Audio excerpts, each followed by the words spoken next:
All right, good day to everybody. Blessings on your life. It's another day that the Lord has made, and we're going to rejoice and be glad in it. I'm going to do a little impromptu today. Impromptu for me means that I just put something together, about uh, 20 minutes ago, 30 minutes ago. I may have been thinking about it, but impromptu means that I have an inspiration and I got an itch and I got to scratch it. So I'm coming before you because to me, it's important enough for me to present some of the meal. I can't keep it to myself, so we need to talk about it. Before we do that, did y'all see that debate um, the other day between the red and the blue? Listen, I've been saying this for at least one or two messages prior to this one right here, and it is going to become a theme of mine. And you'll understand it more and more by and by. That's what the old folks used to tell us. If the Lord don't keep the city won't be kept. Because we are depending on systems and structures and a man. That has been our problem, a party of people to work it all out for us. And God don't want us working like that. He don't want us subjecting ourselves to that type of scrutiny. He wants us to trust in him. And so now we're seeing this whole thing is just falling apart. It's just falling apart. So we're going to do a little impromptu today, okay? I want to talk today from the subject, surprise for what? Surprise for what? Because that now is the question. And my backdrop says a lot. It gives us a picture. There's a lot that it's suggesting to us. We have a man there that's got his jaw dropped and his eyes are wide open. And he looks as if he's surprised. But my question is, surprised for what? So I have two schools of thought that's going on in my head right now. One is when you look at the person that we see on the screen, he depicts a people that have been exposed. He's depicting a people that is time to ran out. Got caught with your drawers down, however you want to say it, and you want to look and act as if you're surprised that either we understand, surprised that you got caught, surprised, oh, I didn't know that all this was going on like this. I'm surprised that you take it that way. Whatever the case may be, it's a surprise on that end. So they want us to think it's a surprise. Conversely, I don't have a dark picture of a person, but let the white, just imagine the white guy with dark features, okay? We have us people, and I've said before that I speak my call, not all of my calling, but a great portion of my calling is to help African-American people. Now, my call is to the Lord's people. It's to all of them, but I have a fiduciary responsibility. I have a economic and health responsibility. I have a fatherly responsibility. I just have so many responsibilities just as being a person that has walked this life for some years. And so I need to share that with you because I think that there's some weight behind it. And so this is what's important to me. So we have this other side now of people that, in my opinion, they are surprised too. They're surprised at everything that's happening to them. They're surprised at the things that they're not getting. They're surprised about how people are treating them. They're surprised at their poverty. They're surprised at their lack. They're surprised at a whole lot of those things. So they have this melancholy look too, or the surprised look where they're, like surprise, surprise. I'm just surprised that all this could be happening. So it's a two-edged sword, double-edged sword, right? On one side, you have the oppressor that's surprised. And then on the other side, you have the suppressed that is surprised. And both of them is a surprise to me because I can't understand why either side would be looking like that. But they are. And so we've been talking about building from the residue of Babylon. And I still want to continue to flush that out. When I say flush it, I don't mean to flush it away. The old folks would say flesh it out. That means to unpack it, to make it more relevant to your hearing, to your heart, right? So to speak to you, because Babylon is at play right now. Babylon is doing a whole lot to us, and we don't even realize what all Babylon is doing to us. But we need to figure it out, because we are at that point now where we need to wake up. And I don't mean wake up in terms of this thing that's talking about woke folks. I ain't talking about that. I mean to wake up and to be alert. Now, my subtitle today is taken from the book of Hosea, and it says that my people are destroyed for a lack of knowledge. My people are destroyed for a lack of knowledge. God goes on to tell them that they don't have the knowledge because they rejected knowledge. They rejected him. And let me just parenthetically insert that all knowledge comes from God. Now, we have gotten to the point where we spiritualize everything, and I got to put 2 gallons in a pint. And so I don't want to belabor the point here, but we spiritualize everything. And so we always want to make it churchy. I can't stand that. Let's stop making everything churchy. That's the reason why we broke, busted, and disgusted, and we sick and everything else, and we behind, and we got to make up such a great amount. You know, folks coming around to the finish line, and we still getting the baton at the 300 mark. You know, we ain't even hit the curve yet. And so we way behind, right? And so when we talk about God rejecting us, or rejecting us as a result of us rejecting knowledge, we're talking about all of God. God is a God of science. God is a God of his covenant, spiritual things. God is a God of history. God is a God of engineering. God is a God of astrology, all that kind of stuff that falls under science. But God is a God of everything. He's a God of creativity. He's a social God. He's a God of everything. Everywhere you go, you're going to find God. And so what he's saying is if you don't seek me, search me, understand me in all things, then you are going to be destroyed. Case in point, if something was to happen where we'd have a food shortage, and the farmers, the soil, the stuff that they're dealing with, they say we can't ship because A, B, and C, then what are you going to do if you don't know how to go out and look at all the stuff that's coming up? What type of vegetable is for this? What type of herb is for that? What type, you got mushrooms out there, all types of stuff that we just take for granted because we want the farmer to do it. Do you not realize that farmers represent 3% of the total population, yet they're responsible for the whole population? They represent 3%. Now I might plus or minus somewhere in there, but it's a real low number. Right. So that means that we have given all that power, that strength over to them. Once upon a time when we was in slavery, we was the one that was doing all the farming. We hated it so much, and rightfully so, that we moved away from it. But we moved away from the art as well. Now we don't know vegetables and fruits and how to grow stuff, and herbs and spices, how to put all this stuff together. All we know now is salt and sugar and fat. And that's the reason why we got high blood pressure, hypertension. We got diabetes, we having heart attacks and strokes and all this kind of stuff, because as we moved away, we reflected on what Master wanted us to have, which was what was left over. And so now we call that soul food, and the soul food is killing us. I digress. So it's a rejection of knowledge. But not only that, he says, as a result of that, he says, I'm going to reject you, but it's going to be a continuation. It's perpetuated. He says, not only will I reject you, he says, I'm going to reject your children. So it's almost in perpetuity. I'm not just going to stop right there. And when you look at that just as face value, I mean, that is scary to embrace, to think about that God is going to reject us because we rejected his total knowledge. Or we embrace his spiritual knowledge, and even that, it ain't working for you. Like Dr. Phil saying, how's that working for you? Because most of us, we talk the Bible, we talk scriptures, but we're not walking in the scriptures. We're not walking living epistles. So that's for a whole different story, a whole different time. So anyways, I want to talk about this whole thing today, surprised and for what? Because we're still going to go down this lane now. We kind of almost on memory lane now, because I've been talking about this for the last 6 or 7 or 8 messages about this, building with the residue of Babylon, and that's what we are. And it's really hurting us. And I'm not going to get back into that right now because I got to put 2 gallons into a pint.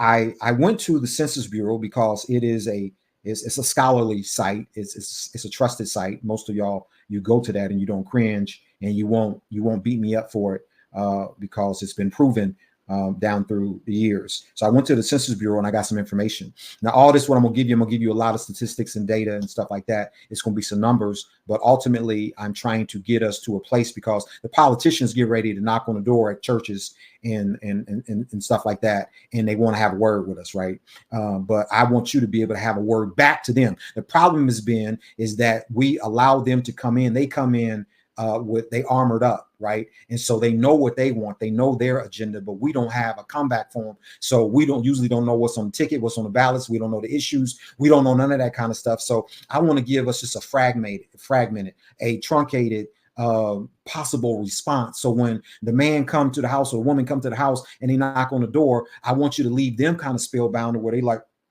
I can't believe that you just called me on the carpet for this. Now, at the end of the day, I don't want you to get too excited because whether it's a Democrat, Republican, white, black, male or female, at the end of the day, politicians, all they do is they tell lies. They ain't nothing but sophisticated Philadelphia lawyers. I'm just messing with you, but all the politicians, all they do is they just tell lies. And so don't expect them to do much, but they will be surprised, and you're going to be surprised. And the people that surround your congregation going to be surprised that if you can talk intelligently to the issue, because at the end of the day, what we want to do is have some type of leverage. Heretofore, we haven't had any leverage to come back to the politician to say, wait a minute, you want my vote. If you want my vote, but tell me for as a trade-off or as leverage, if I'm gonna give you my vote, what are you gonna give to me? Now, at the end of the day, they don't give you nothing because they liars and they politicians. But the fact that we can let them know that you ain't pulling no cover over my head. The next time that they come back, they're gonna walk in there a little lighter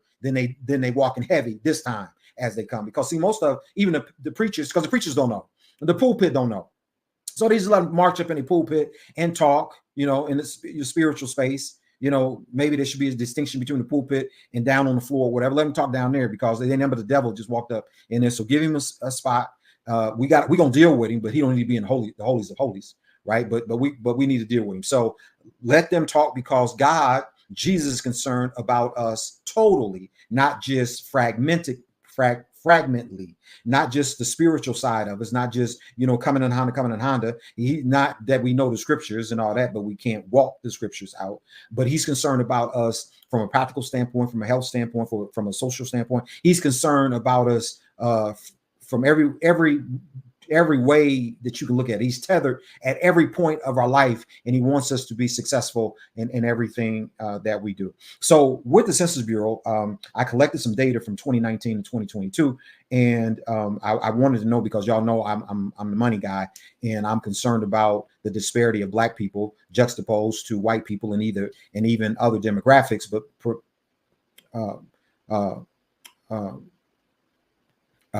more pronounced between white and Blacks. Okay. So I ran across some information from the Census Bureau, 2019, 2022. Black households, the median income is up 60%. So it's up from 60%. I sound like Joe Biden right now. So it's $44.9 thousand dollars, $44,900 is where we are. I do kind of sound like Joe, but Lord. So it's $44,900 is what it's up from, and that's a 60% increase, which tells me that if we up 60%, then we were somewhere right around $27,000 as a median, as a household median income. Now, I don't know if they was taking that from double income, single family incomes. I'm not sure how they came up with the numbers, but that's what they came up with. And so that's good. You can do more research with it if you want to do a deep dive. But for where I'm trying to get us to today, this information is good enough. Now, that is a striking number. Number one is because all this time we're in the 21st century and Black people's median household income is just popped from $27,000 to $44,000 or $45,000. Okay, that's for a whole household. All right, 21st century. That should tell you a whole lot. I got to keep moving because I got to put 2 pints, 3 pints, 3 gallons into a pint.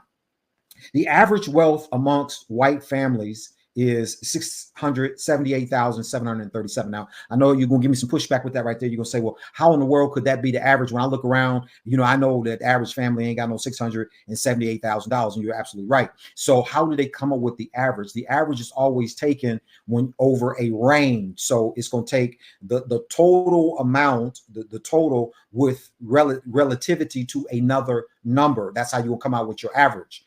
Just like you do average when you get a grade, you get so many right.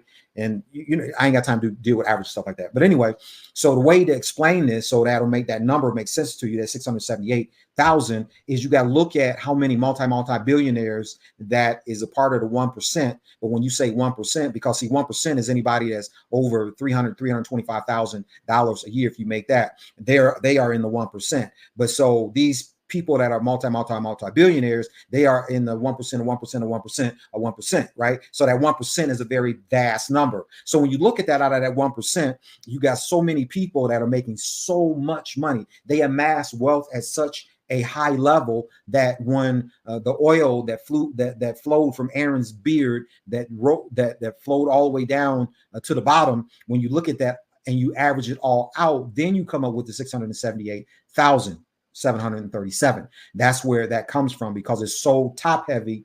But then at the bottom, you ain't got nobody making nothing, but they're making so much money up top that they can average it all out at 678,000. Are you with me? So that's the average wealth amongst white. Now, amongst blacks, for the average is 95,261. I want you to look at that disparity, look at that difference, because white folks 678,000, black folks are 95,261. Right? That's a big difference when you look at an average. And once again, it's the same thing. You're going to say, well, most black people ain't making 95,000. You're absolutely right. But then again, you take it from those top tiers that are in the high percentage. They make so much money, and their wealth is amassed at such a high level. They got so much of it. When you average it out, in the oil that runs from Aaron's beard, it goes all the way down to most of the folks is making a minimum wage. But when you average it all out, it comes out to 95,000. But I want you to just keep these numbers in your head, because I'm trying to get somewhere, because I want to talk about a behavior and a culture that we are at that's got us doing this. Okay, so I want to give you these numbers first, and I want you to keep in mind how I preference this, that my people are destroyed for a lack of knowledge. And don't turn me off, because this is our problem. Our problem is that we don't have enough information, because we reject it, we refuse it, we turn it off. We rather watch sports, we rather do PlayStation and all that stuff. We rather window shop and all the other stuff that y'all do, that we Facebook and Instagram and all that kind of stuff. We rather do all that kind of stuff. And then once life happens, we scream, "Oh, I'm so sure. I'm sure. What? You ain't gonna give me the job? What? Cause I don't know. What? I need money. What? I need a job. What?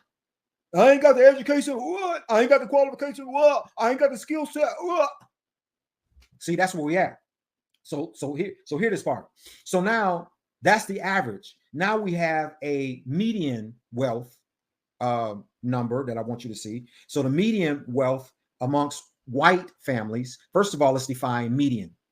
Median, by definition, and this is just a truncated, just a very brief description of it, it would be the midpoint. So midpoint, you always got a buffer, you got a variance, right? So it could be plus or minus, 3, 4, 5, or it could be plus or minus positive, plus or minus negative, right? So 3, 4, 5, right? So it's the midpoint somewhere in there. So the midpoint, or the median of wealth for white folks in America is 134,230. Okay, that's the median. That means basically that's what's going in everybody's pocket.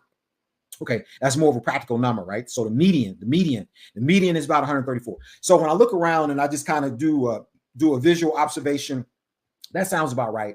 For white folks, they probably average about 134,000 when you look at a household, somewhere around the 21st century, 2024, it's probably right around there. So that makes sense to me when I do deductive reasoning. However, what's alarming to me is the median income for black people, and black people's median for the family is $11,030. Now look at that disparity, but it's going to get better here, because that's bad, but as the old country folks say, but it gets far worse when you start to consider what black people do with their money as opposed to what white folks do with their money. Herein lies the problem, y'all. Now watch this. Watch this hurt. Watch this here. That number right there, 134 and 11, and that's a big disparity. Okay. I want you to lock in on that because that's saying a whole lot. Now, let's look at how I came up with my information, right? Because you hear about stuff all the time. You know, I do my own research. I've been trained to do that, to understand how to do it. So when I do it, let's look at American population in 2022.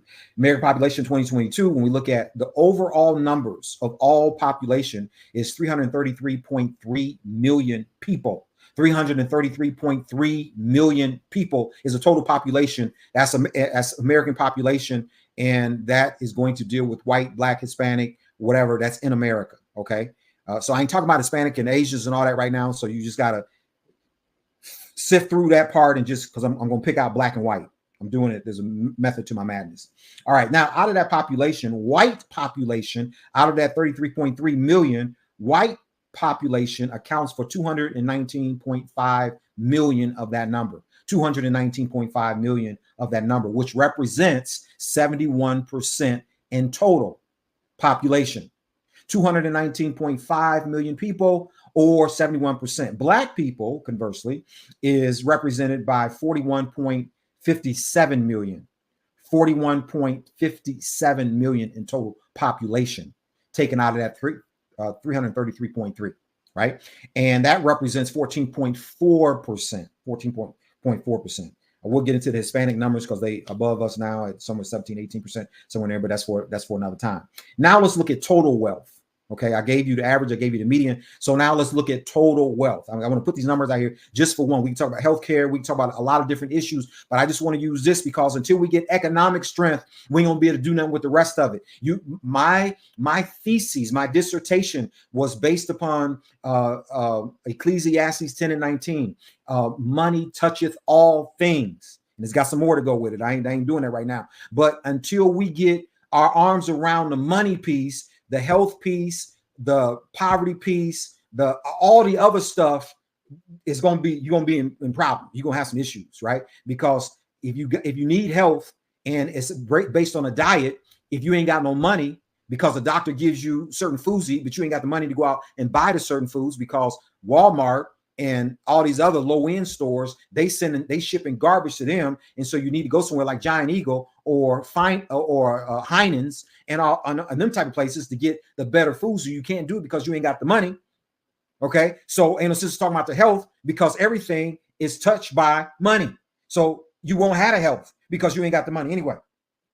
Total wealth now, total wealth for white folks is, now listen to these numbers, right? And because we ain't used to saying these numbers, I may get a little tongue tied with this right here, right? Because see, we don't talk, we ain't in the space, in the room, we ain't at the table to talk about these kind of numbers. So when we start looking at them on paper, we look and say, what is that? What kind of number you talking about? I ain't never seen no number like that. Now watch this, total numbers, total wealth, right?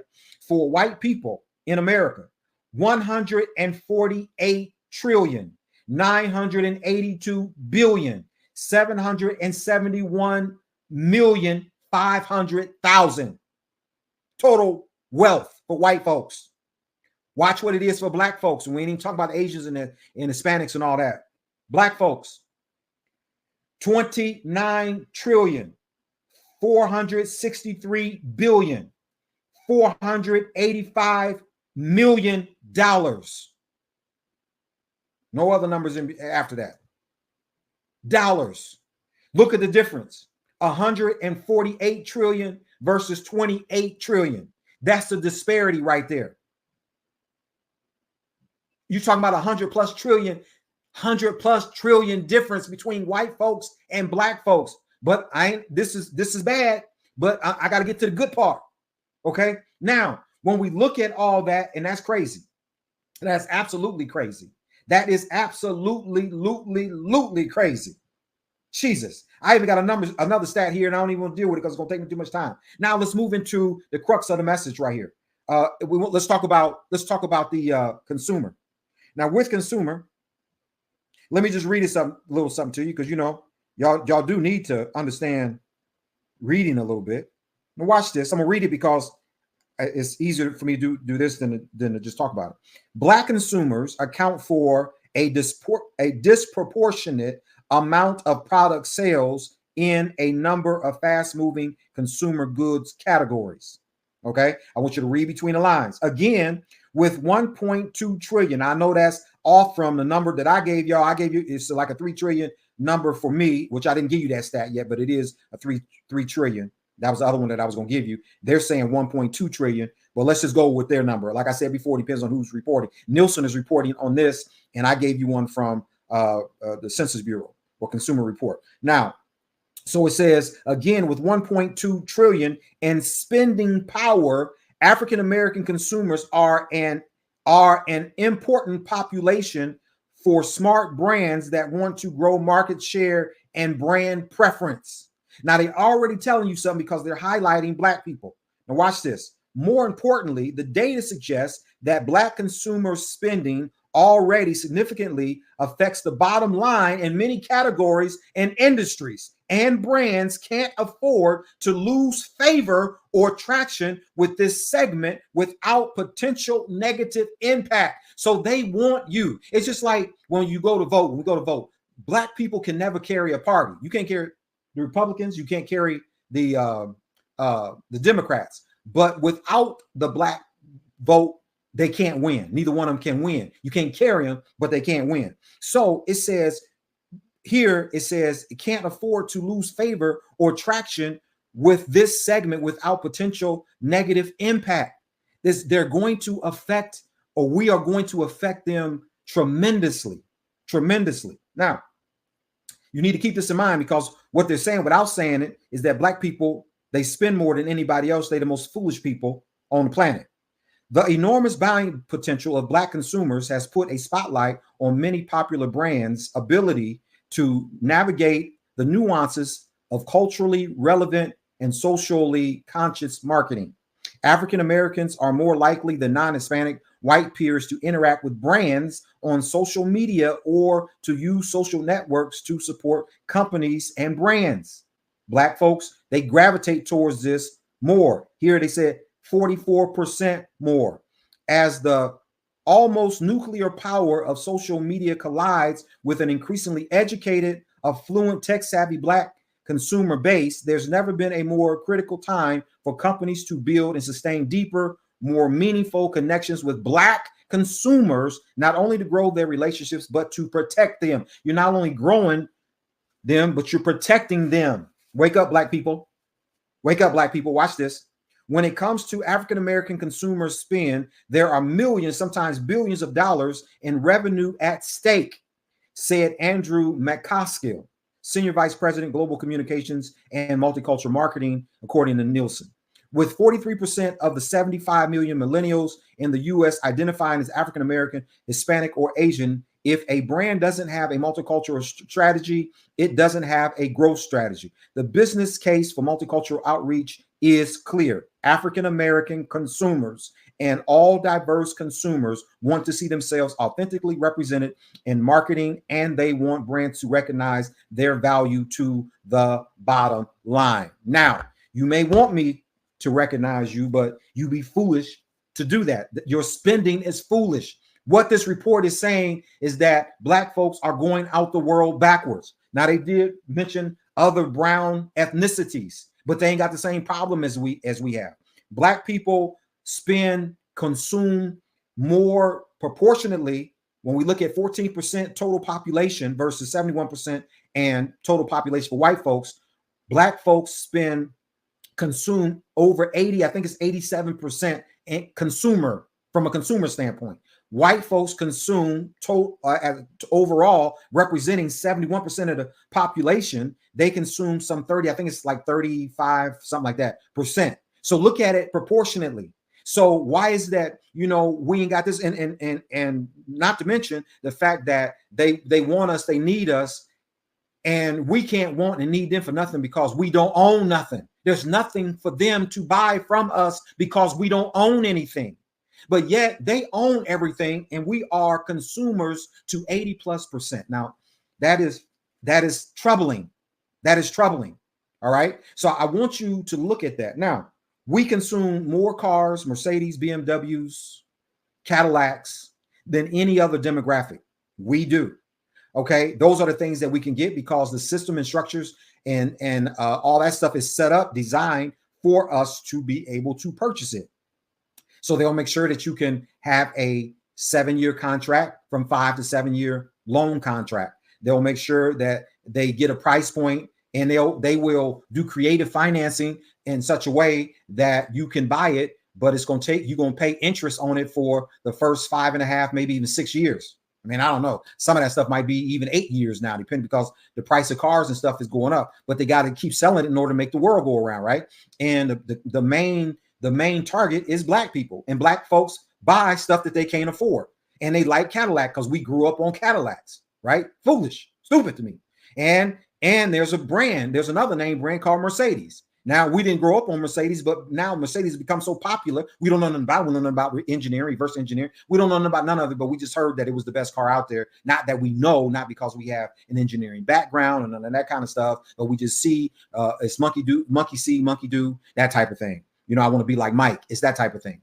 We consume more designer clothes, purses, shoes than any other demographic. We need to stop. My people perish for a lack of knowledge and understanding. So because of that, I'm going to reject you, God says. Now, y'all looking at me, you saying, well, I don't want to keep hearing, I don't want to listen to him no more. That's the reason why Hosea 4:6 applies to you. And I don't mean that in a bad way. I'm not trying to be facetious, anything like that. I'm just really trying to make my point. And I raise these numbers just to give you a base point. And we could be talking about a whole lot of other things. But my point of this impromptu is to show you this is the space that we live in and where we're going. And churches are going to invite people into their house, into their congregations, to talk to their people. And they're going to be talking to uninformed people. The people that these politicians are going to be talking to are going to be uninformed people. And so they just going to tell you, you know, if you ever notice when you go to vote, you got the Republicans on one side, the Democrats on the other side, they give you a whole packet and they say, listen, just all these boxes right here, just check when you go in and just check all like that. I went to churches like that. They say, well, just check off all the Democrats, you know, or check off all the Republicans. I'm not doing that. I'm not doing that. You know, let's stop being so dumb. When you go, understand before you go to the ballots, do some homework, understand the person, who the person is, where the person come from, what they represent. Do your homework before you go into the polls. Now, when you get there, because what they're going to come there is to leverage what they want against what you don't talk about that you want. They don't ever hear from you. So what I'm saying is, I want you to be smart. When these people come in, I want y'all to say, I may not be there. All right. So I want y'all to say, hey, listen, I heard what you had to say, but hold up for a minute. I want you to tell me, when you look at the disparity, because we talk about inequality, so it wasn't something that you talked about, but let's talk about it, because in order for you to get our vote, what I need you is to tell me what you're going to do to cut into this wealth gap, this disparity. I want you to tell me how you're going to choke this thing out and make this thing more pleasant for me, because you need my vote, but I need this whole thing to be cleared up. Now, keep in mind, they ain't going to do nothing, whether they white, black, red, brown, whether it's a female, whether it's a male, they ain't going to do nothing, because they ain't do all they do is tell lies. Okay. But at least what you start to do is you start gaining some respect. So the next time they come to the house, they ain't gonna come to the house and like not be prepared. They're gonna be like, oh, wait a minute. The other thing that you can do is the voices that we raise is the things that they take back. So these politicians that's supposedly representing us, you're gonna represent, you want the black vote? Well, this is the black problem. So I need you to minister to me, to do things that's going to benefit me. Climate change is fine and good. The abortion thing is fine and good. It affects blacks, whites, and everybody. I get all that. Women's rights, LGBTQ, all that, that's fine and good. But there's some other things that we need to talk about that is just as important. Now, that's not to say those don't have these other pieces blended into it. But what I'm saying is, I'm just focusing in on one area right now, and that is the wealth deprivation, that gap. And so when they come, they don't want to talk about that. I promise you. You can put it in the chat. You can come back. You can send me a message or whatever, however you want to do it. You talk to them, because they're gonna be loading up here coming pretty soon. The reds and the blues, they're gonna be loading up. And when they get in there, and notice your pastor. Okay, I'm not trying to talk about pastors, but just notice they just let them come in. They don't really inform you, because see, we got a thing, and I ain't got time to talk about it. Church interests and weekly topics. When we deal with church interests and weekly topics, it's not political for the most part. If you spiritual, kojic, and all that kind of stuff, you don't even really bring that in there because you keep it holy, holy, holy, holy. So it's so holy, it's sickening how holy it is. And with all that holiness, why is that you broke? Because you spend all your money on clothes, in a car, can't send your kids to school, you don't know how to read and write properly, don't have the proper education, ain't doing the right things to get up. You don't know nothing about insurance policies. You don't have insurance policies. You don't have no money in the bank. You don't, it's just so many things that we don't have on a practical standpoint. When you go to eat, you can't talk to people about no diet because you don't know food categories. You don't know none of that kind of stuff. So you can continue to be obese. You continue to be unhealthy. There's a whole lot of things to help. Why? Because your topics, the things that you're concerned about, is spiritual, and you deal with weekly topics that don't deal with the things that's going on in your environment that's going to affect you on a regular day-to-day basis, and will the things that will put you down. I mean, will hurt you, will bury you. And so we got to get back to the basics and deal with all this stuff, because God is concerned about you all the way around. He's a God of balance. Remember this, men and women of God, that God loves you so much. He loves you so much that he gave his only begotten son, and whosoever believes will not perish but have everlasting life. I want you to go in God's speed, God's love, God's anointing, God's power, God's knowledge, wisdom, and understanding. And most of all, I want you to go in God's grace. I'm Dr. Donnie Eatman. I am the face of Face to Face. I want you to share this, like it. I want you to subscribe, give a thumbs up, and all that kind of stuff. Until we meet again, shalom.